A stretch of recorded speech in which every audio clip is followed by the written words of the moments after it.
আসছে ঈদুল আজহা।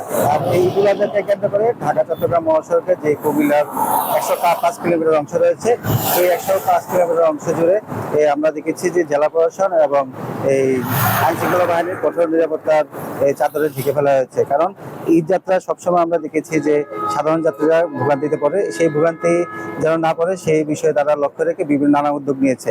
আমরা এই মুহূর্তে রয়েছি কুমিল্লা ঢাকা চট্টগ্রাম মহাসড়কের কুমিল্লার অংশে।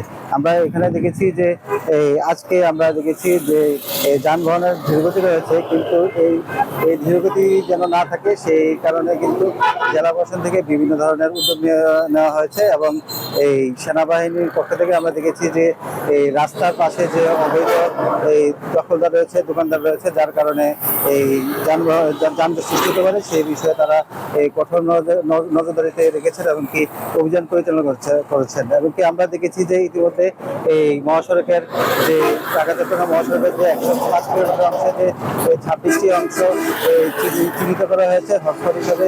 এর মধ্যে 12টি অংশ নির্ধারণ করা হয়েছে, যেখানে যানজট সবসময় দেখা যায়। সেই কারণে কিন্তু আমরা দেখেছি যে এই র্যাবের পক্ষ থেকে কিন্তু বিভিন্ন জায়গায় চেকপোস্ট বসিয়ে তল্লাশি আমরা দেখেছি যে এই পুলিশের পক্ষ থেকে কিন্তু পুলিশ প্রশাসনের পক্ষ থেকে এই দিন রাত্রব্যাপী কিন্তু প্রত্যেকটি অংশে যে 12টি হটস্পট রয়েছে, এই 12টি হটস্পটে কিন্তু এই সবসময় নজরদারিতে রেখেছেন পুলিশ প্রশাসন। আমরা আরো দেখেছি যে আমরা ইতিমধ্যে কথা বলেছি সাধারণ যাত্রীদের সাথে, তারা বলেছেন যে এই গত বছরের তুলনায় এই বছর কিন্তু তারা নির্বিঘ্নে বাড়ি ফিরতে পারছে এবং কি তারা যানজট তেমন একটা তাদের চোখে পড়েনি।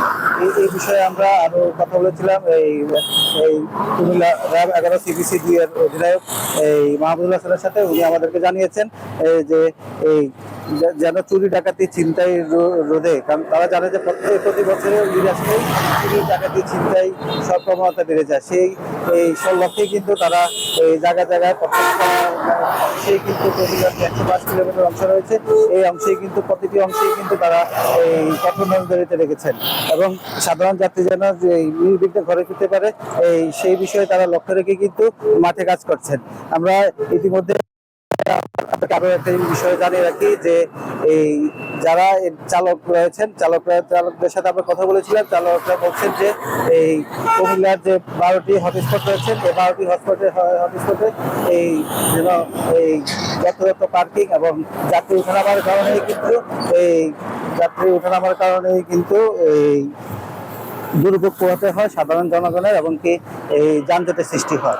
আমরা এই বিষয়ে আরো কথা বলেছিলাম, এই পুলিশ প্রশাসনের কথা বলেছিলাম। তারা আমাদেরকে জানিয়েছেন এবার তারা এই সাধারণ যাত্রীদের ঘরে ফিরা দিয়ে বিশেষ উদ্যোগ গ্রহণ করেছেন এবং সাধারণ যাত্রী যেন ভোগান্তিতে না পড়ে সেই বিষয়ে তারা লক্ষ্য নিয়েই মাঠে কাজ করছেন।